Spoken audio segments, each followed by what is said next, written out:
So, hello guys, hello everyone. So, welcome to Polity Prava, your own YouTube channel, and I welcome you all in this special lecture, जहाँ पे हम Indian polity की एक marathon session लेंगे और I hope so कि आज जो है इस पॉलिटी प्रवाह की मैराथन एक्सप्रेस में ऐसा कुछ नहीं रहेगा इस पॉलिटी के अंदर कि जो आपको नहीं आएगा। जो आप अपना यूपीएससी का भी प्रीलिम्स देने जा रहे हो, तो मुझे ऐसा लगता है कि पॉलिटी में आपकी एक्यूरेसी 90% के आसपास आराम से रहेगी। उसमें कोई आपको समस्या आने वाली है नहीं। ठीक है, तो अब इस मैराथन को शुरू करने से पहले मैं आपसे कुछ सवाल पूछना चाहता हूँ। बड़े ही सीधे और बड़े ही सिंपल सवाल हैं, और सवाल कुछ ऐसे हैं कि यार मान लो अगर आज जो है प्राइम मिनिस्टर मोदी है, अब वो कल को रिजाइन कर दे, मैं कहूँ राज्यसभा डिसॉल्व हो सकती है क्या? क्या आपके जो प्रेसिडेंट हैं वो बिना किसी के एडवाइस के इमरजेंसी लगा सकते हैं?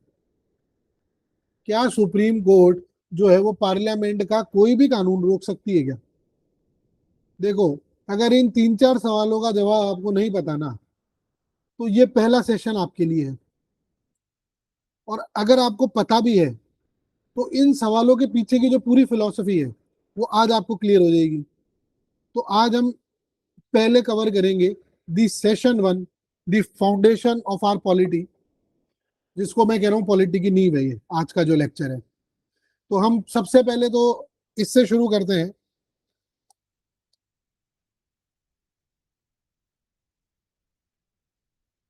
What is polity? भाई ये इंडियन पॉलिटी हमने कह तो लिया, पर ये पॉलिटी है क्या? What is this polity all about? तो देखो, कई स्टूडेंट्स क्या सोचते हैं कि यार ये ना सिर्फ आर्टिकल्स याद करने का एक काम है। आर्टिकल 12, आर्टिकल 13, आर्टिकल 14, रट्टा मारो चलो, हो गया काम। देखो, ये अप्रोच बड़ी ही गलत है, और ये अप्रोच आपको प्रीलिम्स में डुबाएगी डुबाएगी। अगर आपको लगता है कि आप इंस्टाग्राम के ऊपर वो शेड्यूल्स याद करने की ट्रिक्स पढ़ लो और आपका काम हो जाए, तो कुछ नहीं होने वाला है सर। ट्रस्ट में, एक सवाल सॉल्व नहीं होगा आपसे। पॉलिटी जो है वो एक लिविंग डॉक्यूमेंट का एक स्टडी है। कॉन्स्टिट्यूशन ऑफ इंडिया जिसको हम बोलते हैं, ये कोई एक डेड टेक्स्ट नहीं है। ये एक ब्रीथिंग, एक इवॉल्विंग, एक फाइटिंग डॉक्यूमेंट है। इसको समझना है ना, तो हमें पहले तो ये समझना होगा कि ये आया कहां से है। अंडरस्टूड? तो अब देखो, इसको समझने के लिए हम सबसे पहले चलते हैं हिस्टोरिकल बैकग्राउंड पे, दी जर्नी टू दी कॉन्स्टिट्यूशन जिसको मैं कहता हूँ। हिस्टोरिकल बैकग्राउंड पे चलते हैं।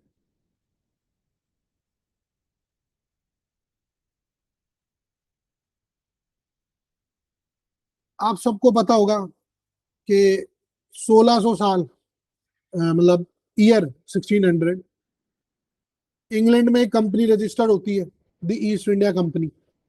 इसका काम है सिर्फ एक ट्रेड, मतलब मिर्ची, इलायची, रेशम। कोई मतलब सोच भी नहीं सकता था कि यार ये एक ट्रेडिंग कंपनी जो है वो पूरे हिंदुस्तान पर राज करेगी एक दिन। तो 31 दिसंबर 1600 को क्वीन एलिजाबेथ वन जो थी, उसने ईआईसी को जो है चार्टर दिया है। EIC got charter. अब ये चार्टर था इंडिया के साथ एक्सक्लूसिव ट्रेड करने का एक अधिकार, एक राइट। और यही था इंडिया में ब्रिटिश राज का पहला बीज, जो सीड जिसे हम कहते हैं ना, दी सीड। तो अब एक एक करके हम उन कॉन्स्टिट्यूशनल एक्ट्स को देखेंगे जो है ना ब्रिटिश इंडिया के गवर्नेंस को शेप करती है, और जो हमारे ही कॉन्स्टिट्यूशन की नींव भी बनती है इवेंचुअली। अंडरस्टूड? तो अगर हम शुरू करें, तो सबसे पहले हम शुरू करते हैं रेगुलेटिंग एक्ट 1773 से।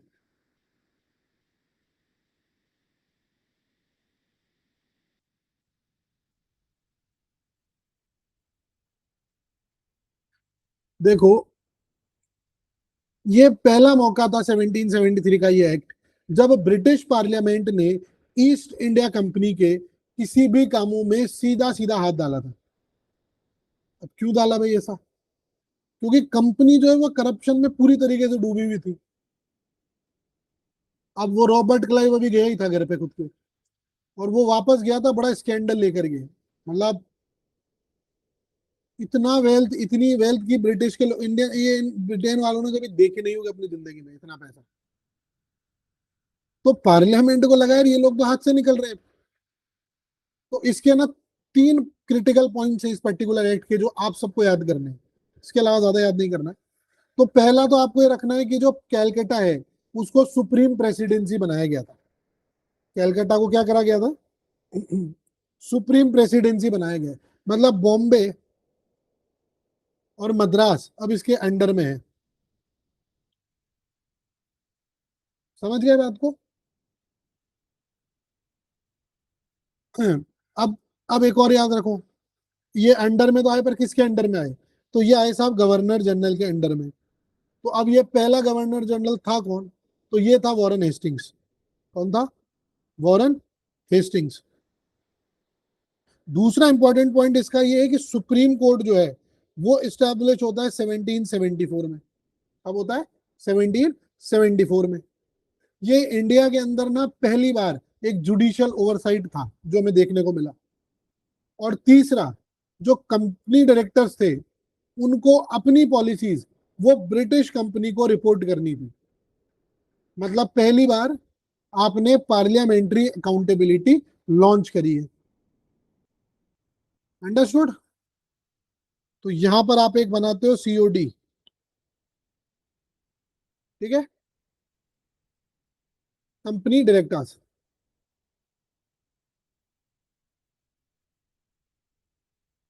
अब हम आते हैं, ये तीन, बस ये तीन चीज याद रखनी है और कुछ याद नहीं रखना है इसमें। अब आ जाओ दूसरे एक्ट पे, that is Pitt's India act 1784।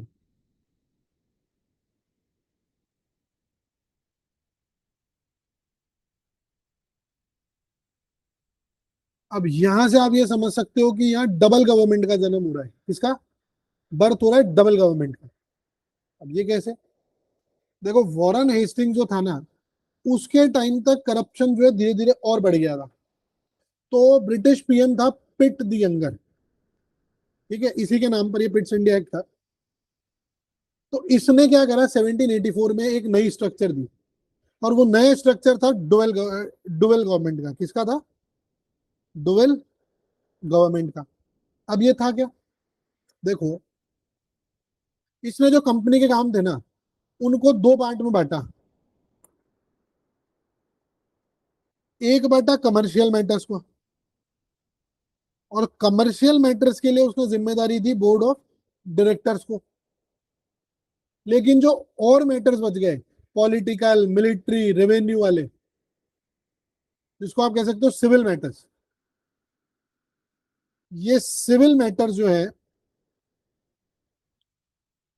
ये भाई साहब ने दिए किसको? बोर्ड ऑफ कंट्रोल को। ये थे बोर्ड ऑफ डायरेक्टर्स जो ऊपर बनाए थे आपने, बोर्ड डायरेक्टर्स। और इधर आपने क्या बना दिया? Board of control. अब ये बोर्ड ऑफ कंट्रोल जो थी, इसके अंदर 6 मेंबर्स थे। कितने मेंबर्स थे? स्टार्टिंग में 6 मेंबर्स। ये 6 के 6 मेंबर जो है ये आपके ब्रिटिश कैबिनेट के लोग थे। कौन थे? ब्रिटिश कैबिनेट के लोग थे। तो इफेक्टिवली जो कंपनी का एक हाथ बिजनेस करता था ना, तो दूसरा हाथ जो था वो क्राउन कंट्रोल करता था। और इसीलिए इसे डबल गवर्नमेंट कह रहे हैं। अच्छा, एक और इंपॉर्टेंट चीज है जो आपको ध्यान रखना चाहिए इस एक्ट के बारे में, कि जो पिट्स इंडिया एक्ट था, इसने पहली बार इंडिया वर्ड को ऑफिशियल जो है अपने ब्रिटिश डॉक्यूमेंट्स में यूज किया है। दी ब्रिटिश पोजेशन इन इंडिया, ये इसमें लिखा गया है। तो अगर कोई आपसे ये पूछे कि पहला इन्होंने एक्ट रेगुलराइज करने के लिए कंपनी को लॉन्च किया तो वो कौन सा था, तो वो था सर आपके ये वाला। कौन सा? Regulating act 1773। लेकिन वो वर्ड जहां पे पहली बार आपने वर्ड इंडिया मेंशन करा है, तो वो है 1784, जहां पे आपने क्या लिखा है, the British possessions in India. अब आ जाओ एक और एक्ट पे, चार्टर एक्ट 1813 पे। अब यहां से आप ईआईसी की जो ट्रेड मोनोपोली है, जो 1600 के अंदर दिया गया था, वो खत्म हो गई है। खाली दो चीज बची है, एक्सेप्ट टी एंड चाइना की trade, trade monopoly and except tea and China trade. बस ये बचा है, इसके अलावा कुछ नहीं बचा है। अब एक और इंपॉर्टेंट चीज हुई इसके अंदर कि आपने क्रिश्चियन मिशनरीज को अलाउड कर दिया है।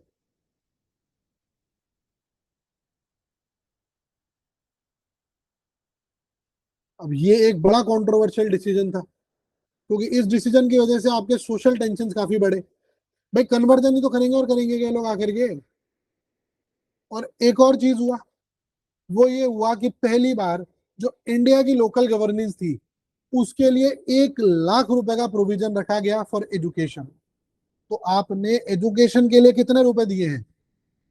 आपने एजुकेशन के लिए 1 लाख रुपया दिया है। ठीक है, तो ये इंपॉर्टेंट था चार्टर एक्ट 1813 के अंदर जो आपको पढ़ा है। देखो जो और चीजें हैं डिटेलिंग वाली, वो आपके मॉडर्न हिस्ट्री के अंदर आती है। तो वो अगर कभी समय मिला, मॉडर्न हिस्ट्री की मैराथन लेकर के आए, तो डिस्कस करेंगे जरूर उसको। अब हम देखते हैं चार्टर एक्ट 1833 को, जिसमें आप ये कह सकते हो कि रियल सेंट्रलाइजेशन आपके यहाँ पे हो रहा है। और ये बहुत सारी चीजों की वजह से इंपॉर्टेंट है, जिसमें सबसे पहला तो ये था कि जो 1773 के अंदर आप वो गवर्नर जनरल बंगाल बनाए थे, उसको आपने अब चेंज करके बना दिया है गवर्नर जनरल इंडिया। और आपका पहला गवर्नर जनरल बनता है विलियम बेंटिक। तो हेस्टिंग, और हेस्टिंग के बाद कौन आया? बेंटिक। गवर्नर जनरल खूब सारे हैं, बट हम बात कर रहे हैं इस क्रोनोलॉजी की,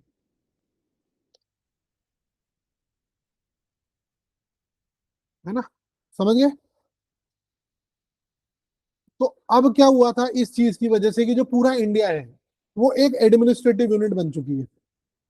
दूसरा, इस बार आपने जो ईआईसी जो है, ईस्ट इंडिया कंपनी, इसकी आपने कंप्लीट जो कमर्शियल एक्टिविटीज है उसको आपने बंद कर दिया है। और अब आपने ईआईसी को बना दिया एक प्योरली एडमिनिस्ट्रेटिव बॉडी। पहले तो आपने मोनोपोली एंड करी थी ट्रेड की, है ना? ट्रेड की मोनोपोली एंड करी थी आपने। इस बार आपने उसकी ट्रेड एक्टिविटीज को ही खत्म कर दिया है। तो जब ट्रेड एक्टिविटीज ही खत्म हो गई, तो जो हमने दो एक्सेप्शन पढ़े थे कि टी और ट्रेड विद चाइना, वो भी खत्म। अंडरस्टूड? तो अब आपकी जो ईआईसी है वो क्या बन गई है? एक प्योर एडमिनिस्ट्रेटिव बॉडी बन चुकी है। ठीक है, कोई ट्रेडिंग कंपनी नहीं रही है। तीसरा आता है, आपने एक लॉ कमीशन बनाया है सर। कौन बनाया, क्या बनाया है? लॉ कमीशन बनाया है। और जिसने आपकी एजुकेशन सिस्टम का बेड़ा गर्क करा है, और उस एजुकेशन के पीछे पछता है, आज आप और मैं सब यहाँ बैठे हैं, वो व्यक्ति आ रहा है अभी, वो मैक्योले। इस का पहला मेंबर था ये मैक्योले।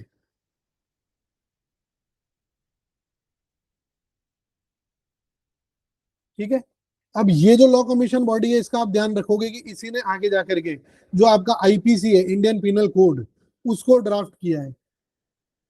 और एक और रिवॉल्यूशनरी क्लॉज इन्होंने डाला है, और वो ये है कि आप अपॉइंटमेंट करने के अंदर, जो अपॉइंटमेंट्स आप करते हो, ये जनरली आपको बहुत जगह पे कोई नहीं बताता हुआ मिलेगा ये वाला पॉइंट, बट मैं बता रहा हूँ कि किसी तरह का कोई डिस्क्रिमिनेशन अलाउड नहीं होगा। ना कोई रिलीजन के बेस पे, ना कोई बर्थ, कलर, या फिर क्रीड। तो ये पहली बार था कि जब आपने मेरिटोक्रेसी की बात करी है ऑफिशियल डॉक्यूमेंट्स में।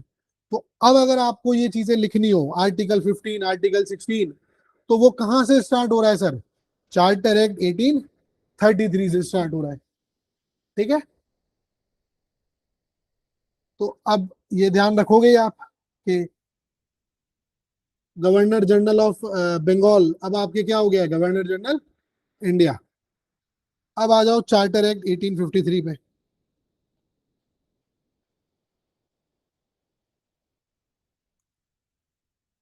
आखिरी चार्टर एक्ट है ये, और डेमोक्रेसी की तरफ हमारा पहला कदम बढ़ रहा है अभी।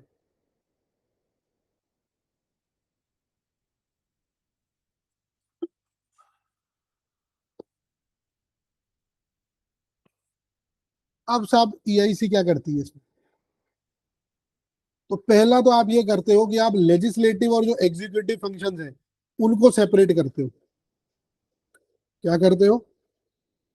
लेजिस्लेटिव एंड एग्जीक्यूटिव फंक्शंस को आपने सेपरेट कर दिया। अब जो गवर्नर जनरल की काउंसिल है उसमें अब अलग लेजिस्लेटिव मेंबर्स आए हैं, और ये जो लेजिस्लेटिव मेंबर्स आपके अभी आए हैं ये आगे जाके ही जो पार्लियामेंट है उसका ये एम्ब्रायो बना है। मतलब यही आगे जाके आपकी पार्लियामेंट बनेगी, गवर्नर जनरल्स काउंसिल। उसके बाद आपने क्या किया है कि इंडियन सिविल सर्विसेज आईसीएस के अंदर आपने ओपन कंपटीशन कर दिया है, और साथ साथ आपने थियोरिटिकली इंडियंस को भी अप्लाई करने का राइट दे दिया है। समझ गए? लेकिन मैंने थियोरिटिकली क्यों बोला है, तो ये आप और डिटेल में समझोगे जब आप मॉडर्न हिस्ट्री पढ़ोगे। बट मोटा मोटी रीजन ये था कि एग्जाम्स जो है वो कंडक्ट कुछ इस तरीके से करे जाते थे कि मान लीजिए आप प्रीलिम्स का एग्जाम देके आ गए। अब प्रीलिम्स का एग्जाम देके आप यूएस वहाँ ब्रिटेन में तो रहोगे नहीं, क्योंकि वहाँ एग्जाम लगती थी, यहाँ तो लगती नहीं थी इंडिया में। तो अब साहब आप वहाँ शिप से बैठ के गए और आपने जो है वापस आए आप, तो अब मान लीजिए अब एक दिन में तो आप आते नहीं थे, समय लगता था 3 महीने 4 महीने का।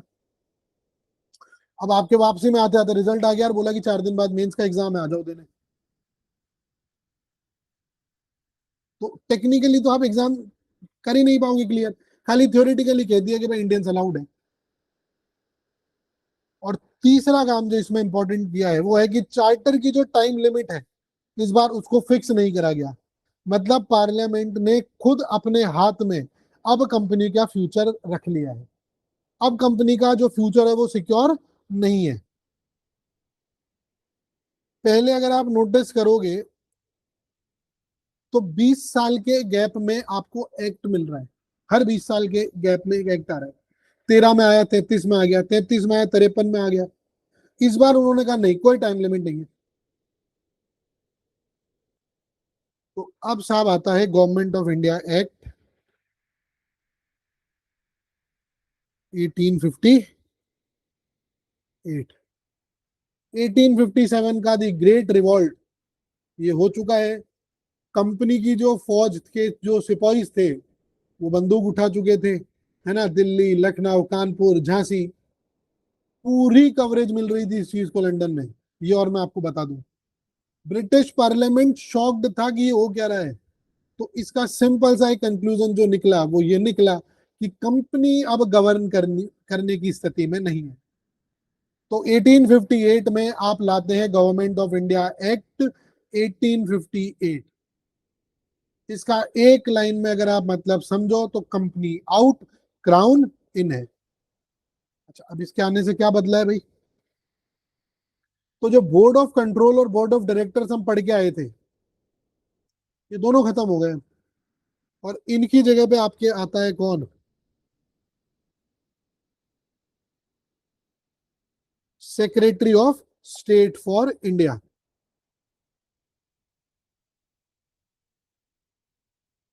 कौन आया है? Secretary of state for India. ये जो सेक्रेटरी ऑफ स्टेट है ये एक कैबिनेट मिनिस्टर है, और ये ब्रिटिश पार्लियामेंट को डायरेक्टली एंसरेबल है।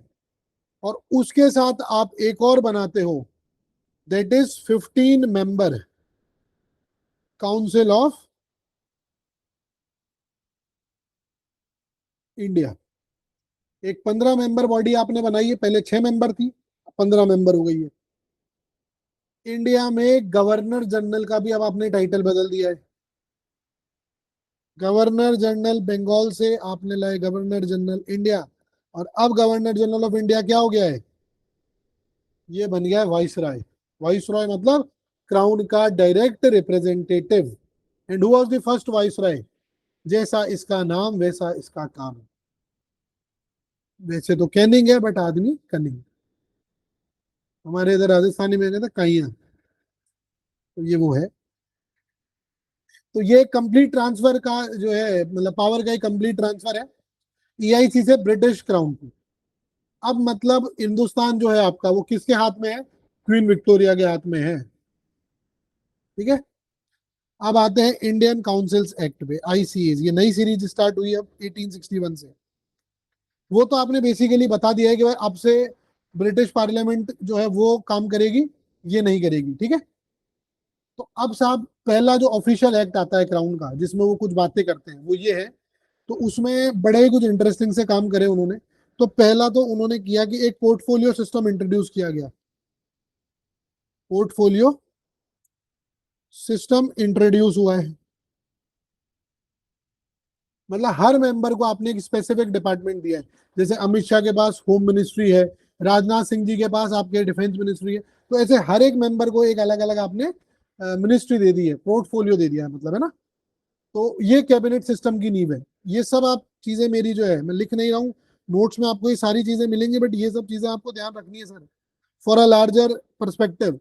कि जैसे मान लीजिए आप अगर मेंस भी लिखते हैं और कभी आपसे कैबिनेट से रिलेटेड कोई सवाल पूछा जाता है, although it is very you know expected कि इस तरह के सवाल यूपीएससी कभी पूछती नहीं है, बट स्टेट पीसीएस से समटाइम पर आपसे डायरेक्ट, समटाइम्स नहीं, वो तो हमेशा से आपसे डायरेक्ट सवाल ही पूछते हैं।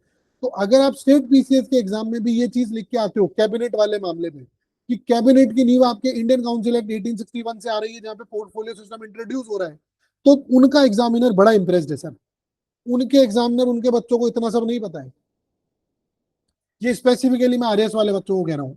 भाई अगर आपके जवाब में जब आप कैबिनेट की बात करते हो और अगर ये पॉइंट आपके आ जाता है, तो ये बड़ा उनके लिए बहुत कोई हाई फाई पॉइंट है सर। ये मैं फिर बता रहा हूँ आपको। आपके जचे जितनी किताबें आप उठा के देख लो, जितने आप पॉलिटी के टीचर हैं वो उठा के देख लो, एक सिंगल आदमी इस पर्टिकुलर पॉइंट पे बात नहीं करता दिखेगा आपको राजस्थान में। तो ये मेरी गारंटी है कि आईसीए 1861 के अंदर पोर्टफोलियो सिस्टम इंट्रोड्यूस हुआ है, जो आपके आज की कैबिनेट सिस्टम की नींव है, और इसको एग्जाम में लिखा। ये वैल्यू एडिशन पॉइंट है, समझ गए। दूसरा आपके जो काम होता है वो ये होता है कि जो लेजिस्लेटिव काउंसिल्स हैं, उसमें आपने इंडियंस को नॉमिनेट शुरू करना चालू कर दिया है। मतलब लेजिस्लेटिव काउंसिल्स में इंडियंस की एंट्री पॉइंट है। दो तरह के मेंबर्स हुआ करते थे, official member and non official member. तो जो नॉन ऑफिशियल मेंबर्स है, वहां पे आपने इंडियंस को इंट्रोड्यूस करना चालू किया है। देखो ये एक सिंबॉलिक सी चीज थी खाली, कि भाई आपका एक आदमी आ गया है, लेकिन ये एक बड़ी क्रैक थी उस वॉल में। कैसे? ये बेसिकली आप ये समझो भाई, मनी बिल होता है आपके। तो मनी बिल में राज्यसभा की कोई बहुत बड़ी पावर होती नहीं है ना, कुछ पावर नहीं होती है। वो लोकसभा चाहेगा जो होगा मनी बिल पे। पर फिर भी वो एक बार के लिए राज्यसभा को राजी करने के लिए, खुश रखने के लिए, वो 14 दिन का टाइम देकर और बिल भेज देते हैं कि भाई एक बार देख लो यार, कुछ तुम्हें लगे तो बता देना। बट होना जाना कुछ है ही नहीं उसके अंदर तो। अंडरस्टूड। तो बस वही वैसा वाला हिसाब किताब था वो नॉन ऑफिशियल मेंबर्स का भी। पर कोई नहीं, एंट्री तो हुई कम से कम।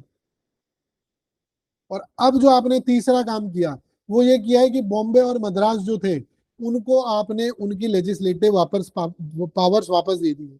मतलब अब Bombay presidency and Madras presidency separate हो गए हैं फिर से। मतलब उस बंगाल से अलग कर दिए गए, जो 1833 में आपने छीन लिया था और उनको उसके अंडर दे दिया था। तो जहां 1833 was your peak of centralisation, यहां से आप वापस डिसेंट्रलाइजेशन चालू कर रहे हो। ठीक है, अंडरस्टूड। आगे बढ़े। अब आते हैं दूसरे एक और एक्ट पे, that is Indian council act 1892 पे। यहां पर सीधा इलेक्शन नहीं, बट नॉमिनेशन में आपने कम्युनिटी बॉडीज का रिकमेंडेशन लेना शुरू किया है। मतलब ये एक तरह का इनडायरेक्ट रिप्रेजेंटेशन आपने चालू कर दिया है। यहाँ पे ब्रिटिश इंडिया में पहली बार आपने रिप्रेजेंटेटिव गवर्नमेंट की तरफ एक पहला, हेजिडेंट तो हेजिडेंट, बट एक कदम आपने बढ़ाया है। तो यहां से आप क्या कर रहे हो, इनडायरेक्ट इलेक्शंस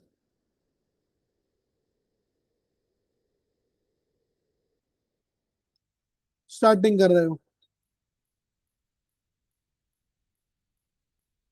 उसके बाद आता है इंडियन काउंसिल एक्ट 1909, जिसको आप मॉर्ले मिंटो रिफॉर्म्स भी बोलते हो। क्या बोलते हो? Morley Minto reforms.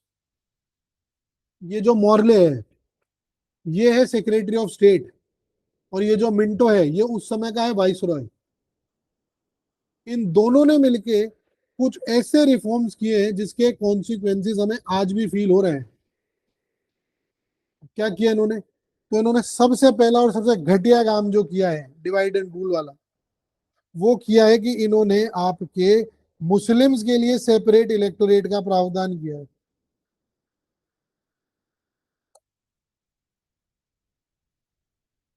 अब आज भी आपके सीट रिजर्वेशन तो है ही ना, पर सीट रिजर्वेशन और इसमें क्या डिफरेंस है? देखो, सीट रिजर्वेशन होती है, जैसे हम कई बार देखते हैं कि साहब एससी की सीट रिजर्व है, इस पर्टिकुलर एरिया में क्या है, एससी की सीट रिजर्व है। तो क्या होता है उसमें कि जो चुनाव लड़ने वाले कैंडिडेट्स होंगे, चाहे इंडिपेंडेंट हो चाहे किसी पार्टी समर्थित हो, वहां पर जो चुनाव लड़ेगा वो एससी कैटेगरी का व्यक्ति होना चाहिए।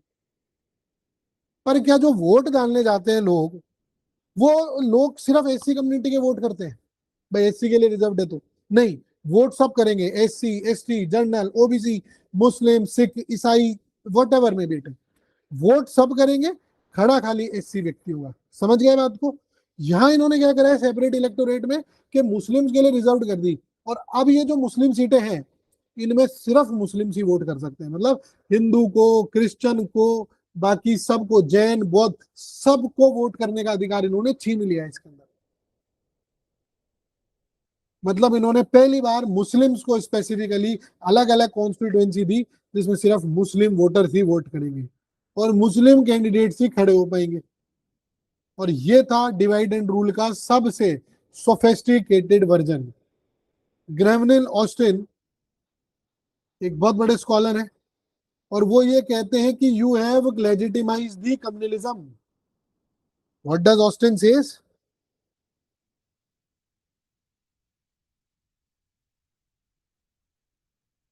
You legitimized communalism.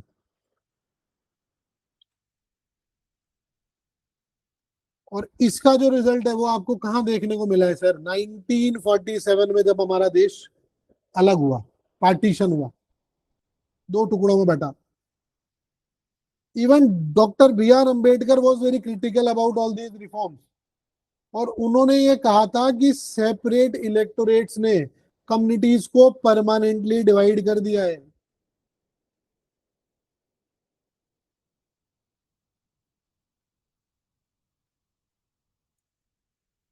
एक बड़ा ट्रिवियल सा फैक्ट है, आपकी इच्छा, याद करो मत करो, वैसे तो अगर आप समझ जाओगे तो आपको खुद को ही ध्यान हो जाएगा। अगर कोई आपसे ये कहे कि फादर ऑफ कम्युनल इलेक्टोरेट कौन है, क्या है?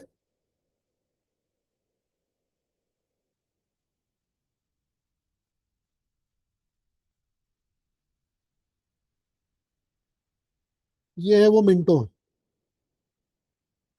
समझ गए? अब आ जाओ गवर्नमेंट ऑफ इंडिया एक्ट 1919 पे।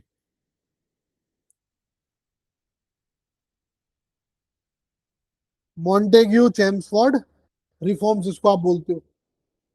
अब 1917 में ब्रिटिश गवर्नमेंट ने यार एक डिक्लेरेशन दी, और उस डिक्लेरेशन का नाम था मॉन्टेग्यू डिक्लेरेशन। और उसमें उन्होंने ये डिक्लेयर किया था कि हम इंडिया में धीरे धीरे रिस्पॉन्सिबल गवर्नमेंट्स को डेवलप करेंगे। अब ये एक वादा था, आधा अधूरा ही सही पर वादा था। तो 1919 के एक्ट में उन्होंने एक नई सिस्टम इंट्रोड्यूस करी, जिसका नाम था डायरकी, डुअल गवर्नेंस। अब ये डायरकी समझो। आपने क्या किया कि जो प्रोविंशियल सब्जेक्ट्स हैं उनको दो पार्ट्स में डिवाइड किया। मतलब जो आपकी प्रोविंस की गवर्नमेंट है, प्रोविंशियल गवर्नमेंट है, उसको आपने दो पार्ट्स में डिवाइड कर दिया पावर्स को। एक आपने रखे ट्रांसफर्ड सब्जेक्ट और एक आपने रखे रिजर्व्ड सब्जेक्ट। रिजर्व सब्जेक्ट में आ गए आपके फाइनेंस, लॉ, पुलिसिंग, होम वगैरह, मतलब जो इंपॉर्टेंट मिनिस्ट्रीज हैं वो। तो ये तो आपने दे दी किसको? ब्रिटिश गवर्नर को, गवर्नर जनरल या वॉइसरॉय को। और जो ये ट्रांसफर्ड सब्जेक्ट है जिसमें आपके आ गई education, health, public works department, ये आपने दे दिया किसको? इंडियन मिनिस्टर्स को। ट्रांसफर सब्जेक्ट के साथ ट्रांसफर्ड मिनिस्टर, जो कि इलेक्टेड आपकी काउंसिल को एंसरेबल थे, लेकिन जो रिजर्व्ड सब्जेक्ट के साथ अपॉइंटेड एग्जीक्यूटिव थे वो किसी को जवाबदेही नहीं थे। तो ये एक ऐसी गवर्नमेंट थी जहां पे आधा दिमाग तो था आपका और आधा दिमाग था किसी और का। तो नेचुरली अब ये एक्सपेरिमेंट तो फेल हुआ ही हुआ। बट इंडियन पॉलिटिशियंस जो थे वो फ्रस्ट्रेटेड हो गए इससे, और इसी का रीजन था आपके नॉन कॉपरेशन मूवमेंट 1920 स्टार्ट होता है। समझ गए? देखो बेसिक सा मतलब ये है कि आज मान लीजिए वसुंधरा राजे जो है वो नाराज चल रही है। वसुंधरा राजे नाराज चल रही है अभी राजस्थान में, ऐसा कहा जाता है। उनको चीफ मिनिस्टर नहीं बनाया। तो अब कल को मान लीजिए उनको आप जो है मिनिस्टर बना देते हो। क्या करते हो? मिनिस्टर बना देते हो। अब मिनिस्टर बनाने के बाद में आपने क्या किया कि मैडम को कैबिनेट मिनिस्टर तो बनाया नहीं, और आपने मैडम को बना दिया एमओएस। अब एमओएस के पास बड़ी लिमिटेड पावर्स होती है। अब वो राजस्थान आए, ये काम करो, तब तो मिनिस्टर हो गई तुम सेंटर में। अब वो मैडम क्या कहेगी? भाई पावर दे दी मेरे को, पर करने लायक कुछ भी नहीं हूँ। भाई फाइनेंस मिनिस्टर मना कर दे, मैं पैसा नहीं दे रहा। अब नितिन गडकरी जी कहाँ से रोड बना लेंगे? बस ये काम हुआ है। इसके अलावा भी कुछ इंपॉर्टेंट चीजें हैं जो आपके 1919 के अंदर करते हैं लोग। तो सबसे पहले तो ये करते हैं कि जो सेपरेट इलेक्टोरेट है, इस सेपरेट इलेक्टोरेट को एक्सटेंड कर देते हैं ये लोग।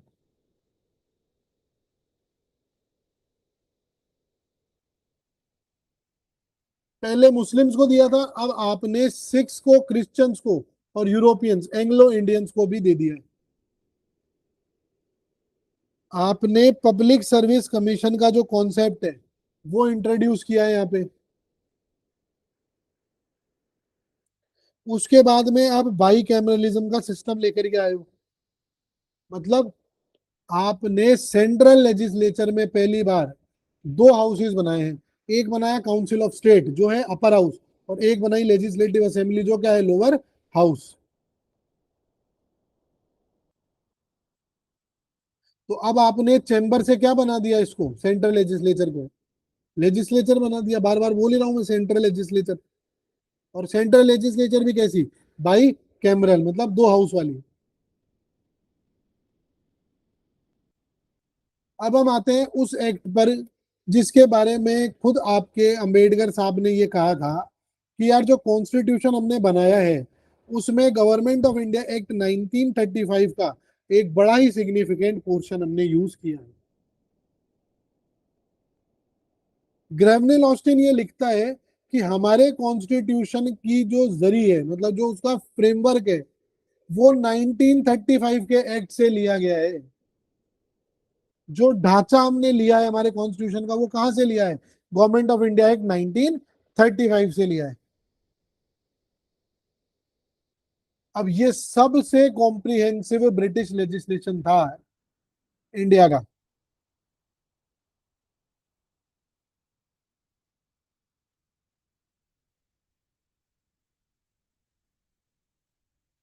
321 सेक्शंस आर देयर। जैसे आपने पढ़ा ना 395 आर्टिकल आपके कॉन्स्टिट्यूशन में थे, तो ऐसे यहाँ कितने सेक्शंस थे? 321।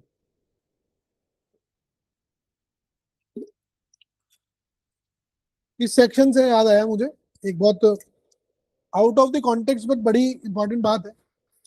एक बहुत ही अपने आप को इंटेलेक्ट मानने वाला एक बहुत बड़ा पत्रकार है, मतलब वो ऐसा समझता है कि वो बहुत इंटेलेक्चुअल आदमी है, बट मैं तो उसको शुरू से मानता हूँ कि धूर्त आदमी है, मूर्ख है बिल्कुल।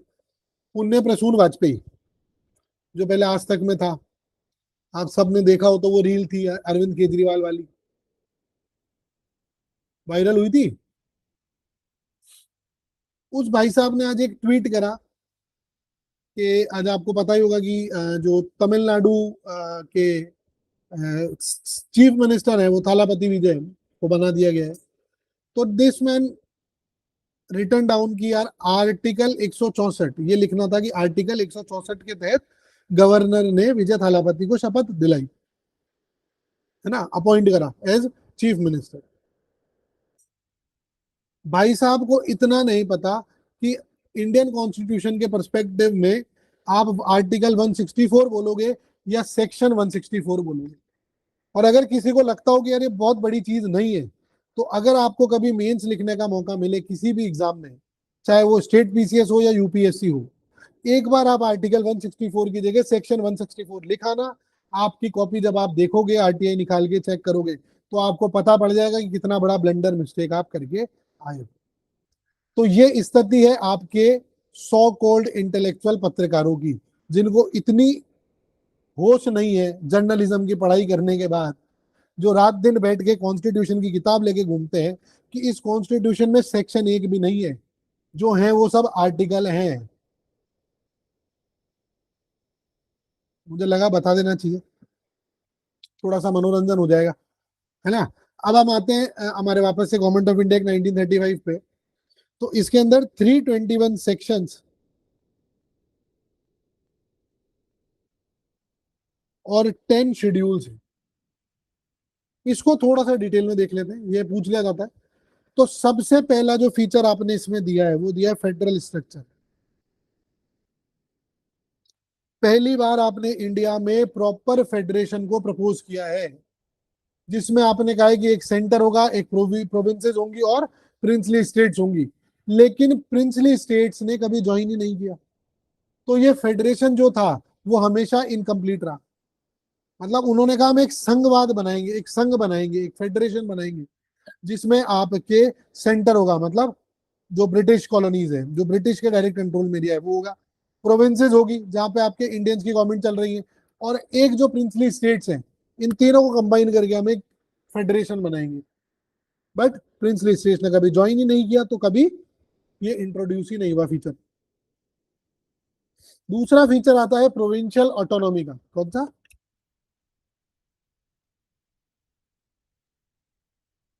Provincial autonomy. आपने प्रोविंसेस से डायरकी को हटा दिया है, तो अब जो प्रोविंसेस हैं वो अपने रिजर्व्ड सब्जेक्ट में भी ऑटोनॉमस थी थ्रू इलेक्टेड मिनिस्ट्रीज, ये आपको ध्यान रखना है। ये रियल रिस्पॉन्सिबल गवर्नमेंट थी आपके प्रोविंसेस में।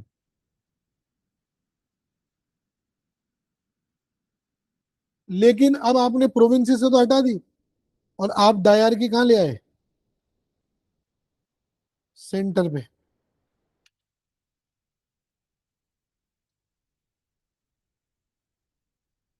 अब आपने क्या किया कि डिफेंस और फॉरेन अफेयर्स ये और कम्युनिकेशन ये किसको दे दिया? गवर्नर जनरल को, और बाकी सब उन इलेक्टेड मिनिस्टर्स को। समझ गए? उसके बाद आपने फेडरल कोर्ट स्टेब्लिश करा, आपने आरबीआई की फाउंडेशन रखी, रिजर्व बैंक ऑफ इंडिया। आपने एफपीएससी का प्रोविजन दिया है, फेडरल पब्लिक सर्विस कमीशन, जो आपके यूपीएससी का प्रिकर्सर है। ठीक है। अब ये एक्ट जो है वो कैसे काम करता है, देखो। प्रोविंसेस में 1937 में क्या होता है, इलेक्शंस होते हैं। कांग्रेस ने 8 प्रोविंसेस में सरकार बनाई, लेकिन कभी सेंट्रल फेडरेशन नहीं बना पाई वो। रीजन बीइंग कि वर्ल्ड वॉर 2 उसी समय पे शुरू हो गया था और प्रिंसली स्टेट्स ने भी ज्वाइन करने से मना कर दिया था। बट इस एक्ट का जो सबसे बड़ा कंट्रीब्यूशन था डिस्पाइट ऑल दीज थिंग्स, वो ये था कि इसने जो है इंडिया के जो कॉन्स्टिट्यूशनल राइटर्स हैं, जो फ्यूचर कॉन्स्टिट्यूशन राइटर्स हैं उस समय के हिसाब से, उनको एक रेडी टू वियर टेम्पलेट दे दिया, जो उन्होंने अडॉप्ट किया, मॉडिफाई किया और यूज कर लिया।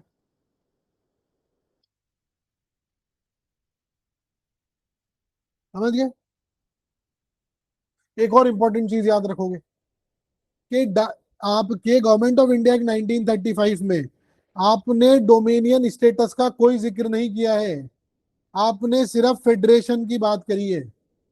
मतलब आपने यहाँ पर इंडिपेंडेंस की बात अभी तक नहीं करी है सर, जो हम डोमिनियन स्टेटस भी मांग रहे थे भाई 1930 में, तो हम फिर पूर्ण स्वराज पे आ गए थे, पर उससे पहले तो हम डोमिनियन स्टेटस मांग ही रहे थे ना। तो अब हम कोई डोमिनियन स्टेटस की बात अभी तक इन्होंने कुछ नहीं करी है, मतलब गुलाम हो अभी भी। अब आ जाओ साहब इंडियन इंडिपेंडेंस एक्ट पे।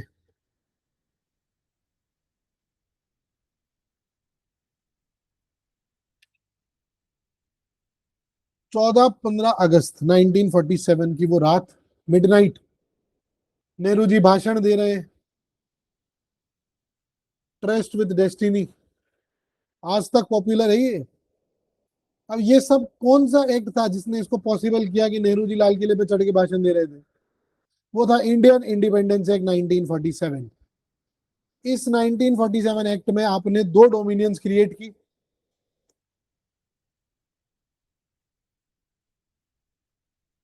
एक आपने बनाई पाकिस्तान और एक बनाया आपने इंडिया। दोनों को आपने लेजिस्लेटिव सॉवरेनिटी दे दी है, मतलब ब्रिटिश पार्लियामेंट अब इंडिया के लिए कानून नहीं बना सकती।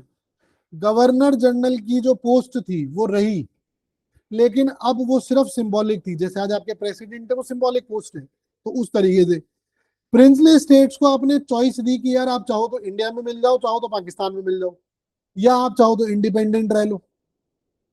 तो who was India's first governor general? Governor general of India, the independent India, तो इट वाज माउंटबेटन। और इसको बनाया किसने? कांग्रेस ने रिक्वेस्ट करी थी माउंटबेटन के लिए कि साहब माउंटबेटन को लाओ। पाकिस्तान के जो पहले गवर्नर जनरल थे, the first governor general of Pakistan, अभी तक तो मैं कह रहा था पहला पहला, अब मैंने कहा पहले, मतलब respect, why? Because it was the person called Jinnah. Because जिस तरीके से मैं पाकिस्तान की हालत देखता हूँ सर, और मुझे लगता है कि अगर ये लोग इस देश में होते आज, भाई साहब, यू कैन नॉट इमेजिन क्या होता। तो उस आदमी को आपको बड़ी रिस्पेक्ट देनी चाहिए। भाई सोच के देखो यार, वो आसिम मुनीर बाजवा अगर आपकी इंडियन मिलिट्री में होता, तो मतलब क्या स्थिति होती आप लोगों की, मतलब इंक्लूडिंग मी ऑल्सो। सोचो ये शहबाज शरीफ जैसा आदमी किसी एक स्टेट का आपका चीफ मिनिस्टर होता, मोदी जी का वर्ल्ड फोरम पे जाके इतनी लंबी चौड़ी बातें कर लेते। भाई अगर मान लो किसी महफिल में बैठते तो बेइज्जती नहीं हो जाती कि यार वो तुम्हारे देश का है आदमी? तो इसलिए इस आदमी को रिस्पेक्ट दो सर। ठीक है, तो मजाक से बाहर निकलते। पहला गवर्नर जनरल हमारे कौन बन रहा है? माउंटबेटन। पाकिस्तान का कौन है? जिन्ना। अब ये बात करो भाई, आखिरी और पहला इंडियन गवर्नर जनरल जो इंडियन था, वो कौन थे? सी राजगोपालाचारी जी। ठीक है, जब 1948 में माउंटबेटन को रवाना किया गया। अब एक चीज देखो, ये जो इंडिया का नाम है, ये ऑफिशियली डिसाइड कब हुआ है? तो आप ये चीज ध्यान रखो कि 1947 के एक्ट में इंडिया को इंडिया ही कहा गया था, भारत या हिंदुस्तान नहीं। और इसीलिए आर्टिकल 1 में क्या रिफ्लेक्ट किया आपने कि India that is Bharat, Bharat that is India आपने नहीं लिखा, आपने क्या लिखा, India that is Bharat. I hope so debate अभी बड़ी लॉन्ग कंटिन्यूअस है, तो मैंने कहा ये बता दूं आपको, है ना, क्लियर डिस्टिंक्शन।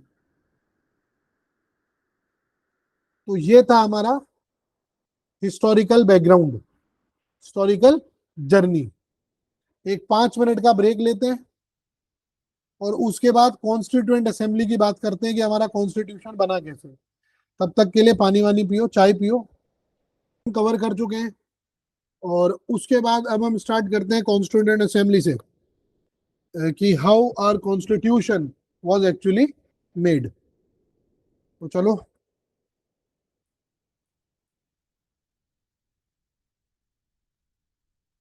कॉन्स्टिट्यूएंट असेंबली की बात करते हैं।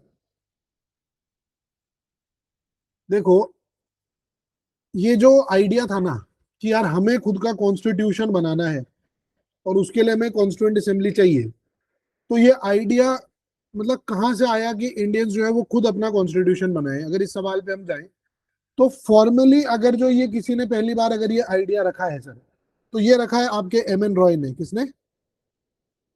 एम एन रॉय ने 1934 में। जो मानवेंद्र नाथ रॉय थे, he was a communist leader, revolutionary intellectual, और उन्होंने ये कहा कि जो इंडियंस है ना, उनको खुद अपना कॉन्स्टिट्यूशन बनाना चाहिए। उसके बाद इंडियन नेशनल कांग्रेस ने 1935 में ऑफिशियली इस डिमांड को अडॉप्ट किया है। आईएनसी अडॉप्ट करती है इस डिमांड को 1935 में। जवाहरलाल नेहरू 1938 में ये कहते हैं कि जो कॉन्स्टिट्यूएंट असेंबली है, it will be elected on elect adult franchise basis, मतलब यूनिवर्सल एडल्ट फ्रेंचाइजी वाला जो बेसिस है, उस बेसिस पे उसको आपको इलेक्ट करना है। ठीक है।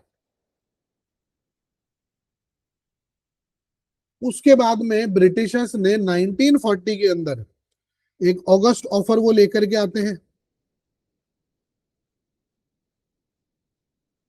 उसमें वो सिर्फ हिंट देते हैं, लेकिन कोई कंक्रीट एक्शन नहीं होता है। और उसके बाद में 1942 में आपके आता है क्रिप्स मिशन। कौन सा मिशन? Cripps mission 1942। और इस क्रिप्स मिशन के अंदर आप प्रपोज करते हैं डोमिनियन स्टेटस और कॉन्स्टिट्यूएंट असेंबली। दोनों बात आप करते हो, आप डोमिनियन की भी बात करते हो और आप उसके साथ साथ कॉन्स्टिट्यूएंट असेंबली की भी बात करते हो। लेकिन व्हाट डज गांधी सेज, जब ये क्रिप्स मिशन आपका फेल होता है, तो इस क्रिप्स मिशन के लिए गांधी ने ये बोला, महात्मा गांधी जी ने, कि ये पोस्ट डेटेड चेक है। बोले ये जो आप लेके आ रहे हो ना, ये पोस्ट डेटेड चेक लेकर के आ रहे हो आप लोग, समझे। और अब उसके बाद में 1946 के अंदर आपके आता है कैबिनेट मिशन प्लान।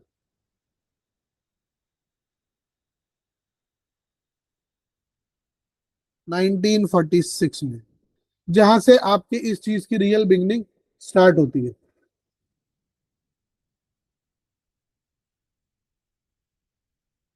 समझे। ये मॉडर्न हिस्ट्री में आप लोग पढ़ते हो, जैसे वेवल प्लान एक और आया था जिसको हम मिस कर गए थे अभी बीच में, है ना। तो वो हमारे लिए काम का नहीं है, वो मॉडर्न हिस्ट्री वालों के लिए काम का है। तो इसको आप याद कर सकते हो ACWC से, ये फॉर्मूला है इसका।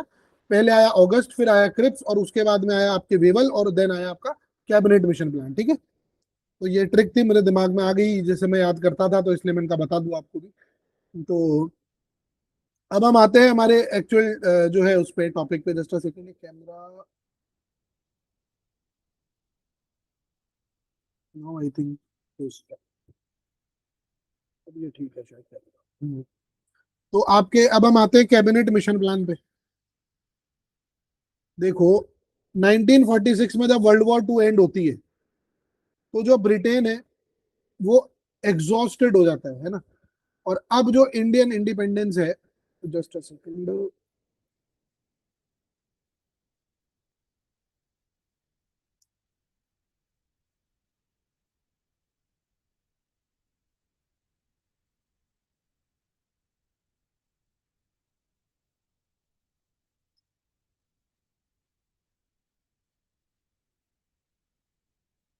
ठीक है, तो जो 1946 है, वर्ल्ड वॉर टू एंड हो गई है। वर्ल्ड वॉर टू एंड होने के बाद में जो इंडियन इंडिपेंडेंस है नाउ इट इज इनएविटेबल।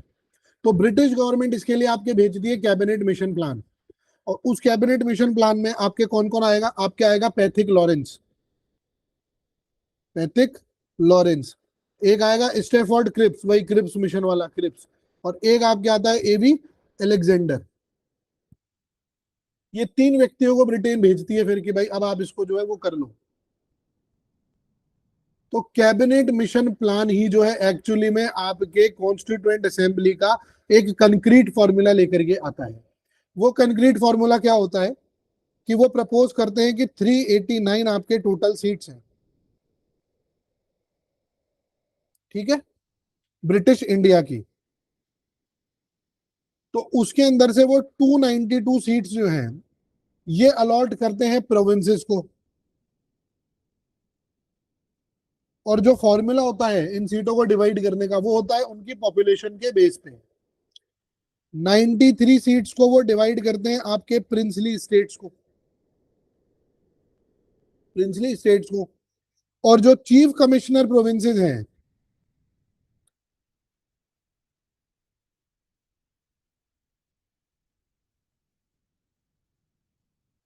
उनको वो देते हैं 4 सीट्स। अंडरस्टूड। अब जो इलेक्शन का मेथड होता है वो ये होता है कि जो प्रोविंशियल लेजिस्लेटिव असेंबलीज हैं वो कॉन्स्टिट्यूएंट असेंबली के मेंबर्स को इलेक्ट करके भेजती है।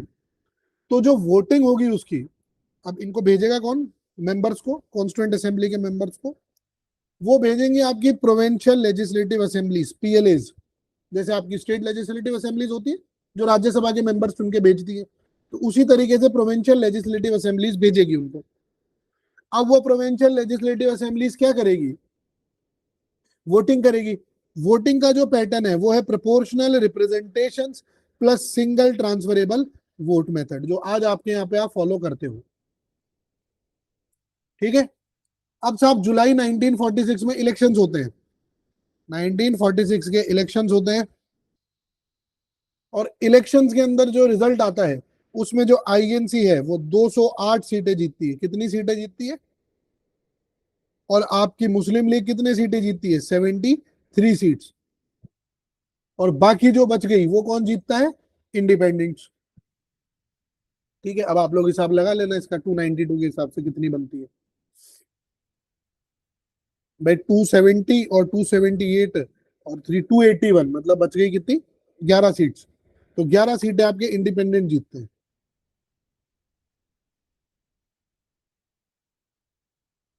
ठीक है, 11 सीट्स इंडिपेंडेंट जीतते हैं। मुस्लिम लीग जो थी आपकी वो इनिशियली तो कॉन्स्टिट्यूंट असेंबली में आती है, बट उसके बाद फिर वो बॉयकॉट कर देती है इसको। और इसका रिजल्ट क्या होता है कि जब आपके कॉन्स्टिट्यूंट असेंबली की पहली मीटिंग हुई, कब होती है फर्स्ट मीटिंग कॉन्स्टिट्यूंट असेंबली की? फर्स्ट मीटिंग आपकी होती है 9 दिसंबर 1946 को। Muslim League members were absent, Muslim League absent थी। अब आपको कुछ चीजें हैं, क्रिटिकल फैक्ट्स हैं फॉर द प्रीलिम्स एग्जाम जो आप याद रख सकते हो। कहीं ना कहीं आपके किसी एक सब पॉइंट में जो है, क्वेश्चन के सब पॉइंट में आपको ये फैक्ट्स देखने को मिल सकते हैं। डायरेक्ट क्वेश्चन तो आपके स्टेट पीसीएस के एग्जाम्स ही पूछेंगे, अदरवाइज यूपीएससी को तो कोई मतलब है नहीं इससे, है ना। और हम प्योरली इसको यूपीएससी परस्पेक्टिव से ही लेके चल रहे हैं, आप ये ध्यान रखें। तो स्टेट पीसीएस वाला को तो 100% होना ही होना है कवरेज, बात होती है यूपीएससी वालों की, ठीक है। अब देखो, सबसे पहले तो हमने देखा कि पहली मीटिंग कब हो रही है, 9 दिसंबर 1946 को। आपके जो टेम्परेरी चेयरमैन बनाए जाते हैं वो आप किसको बनाते हो? वो आप बनाते हो सर सच्चिदानंद सिन्हा को।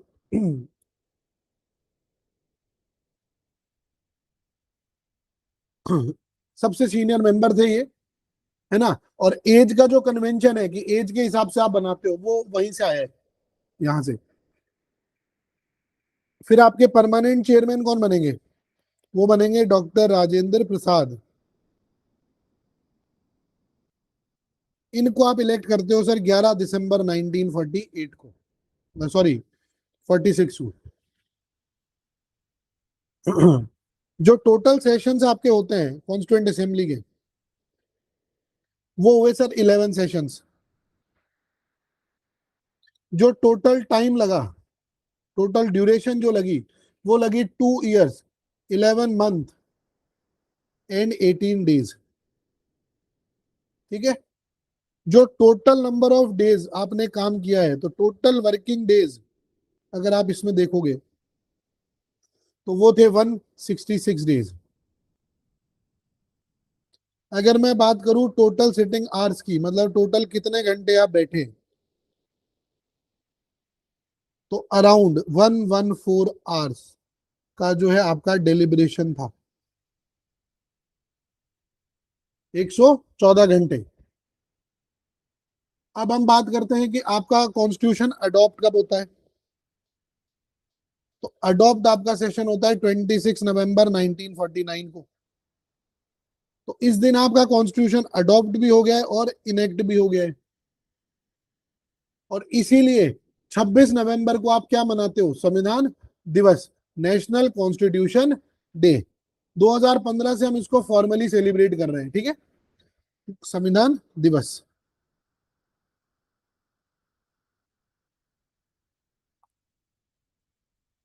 2015 ऑनवर्ड्स।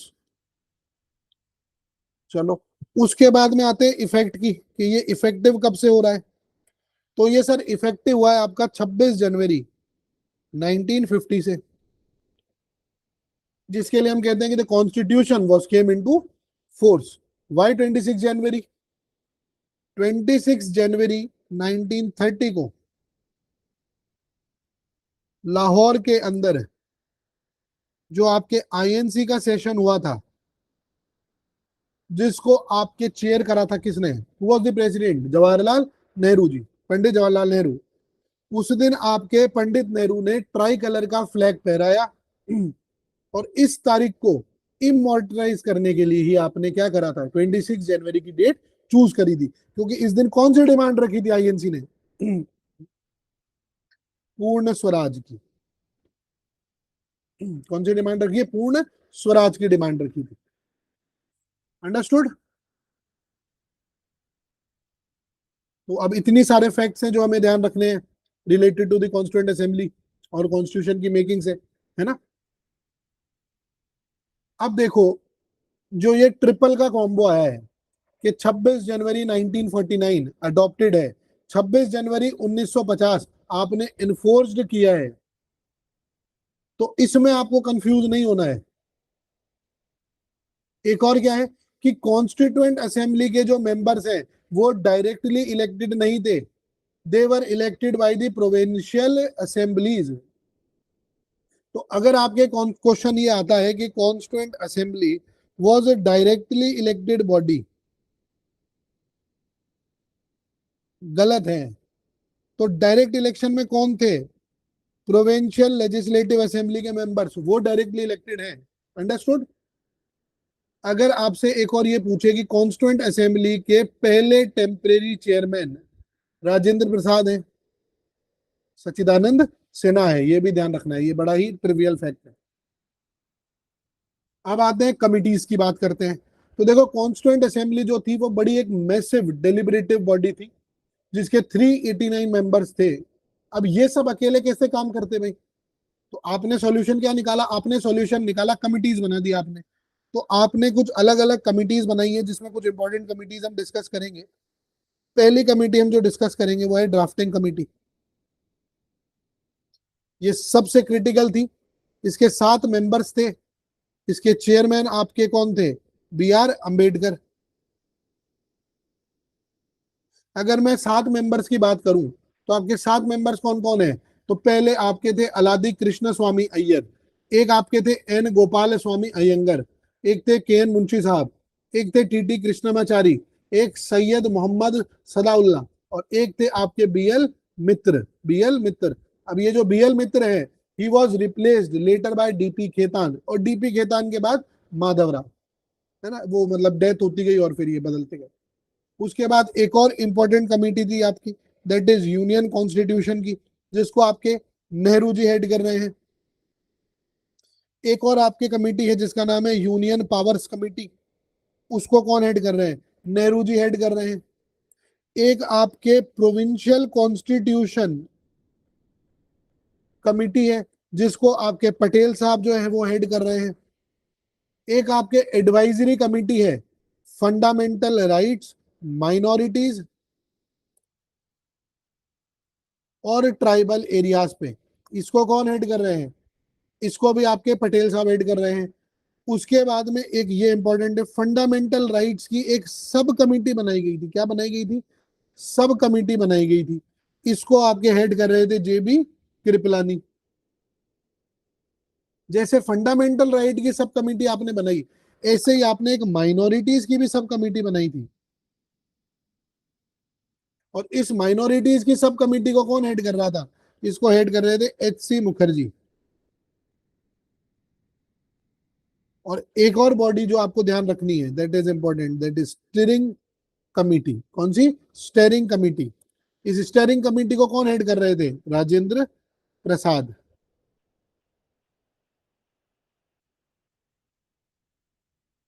देखो, ड्राफ्टिंग कमिटी में कहने को तो आपके ओरिजिनली 7 मेंबर्स थे, लेकिन प्रैक्टिकली तो सिर्फ अंबेडकर और कुछ एक दो और लोग ही एक्टिव रहे। मतलब टीटी कृष्णमाचारी ने आपके खुद कॉन्स्टिट्यूएंट असेंबली में स्पीच दी, और उन्होंने ये कहा कि यार कई मेंबर्स ने प्रॉपरली इसके अंदर कंट्रीब्यूट नहीं किया है, तो अंबेडकर ने ही इफेक्टिवली इस कॉन्स्टिट्यूशन को अकेले आपके ड्राफ्ट किया है। कौन कह रहा है ये बात? टीटी कृष्णमाचारी। कहाँ पे कह रहे हैं? आपके कॉन्स्टिट्यूएंट असेंबली में कह रहे हैं। देखो, जो आपके डॉक्टर बी आर अम्बेडकर है, ये कोलंबिया यूनिवर्सिटी से पीएचडी थे। लंदन स्कूल ऑफ इकोनॉमिक्स से ये लॉ करके आए हैं। मतलब इंडिया के उस समय के पढ़े लिखे लोगों के अंदर ये वन ऑफ द पर्सन थे। दलित कम्युनिटी से आते थे, डिस्क्रिमिनेशन झेल के आए थे, बट फिर भी हाईएस्ट इंटेलेक्चुअल पीक पर ये गए हैं सर। ड्राफ्टिंग कमेटी के चेयरमैन के रूप में अंबेडकर साहब को आप father of the Indian constitution बोलते हो।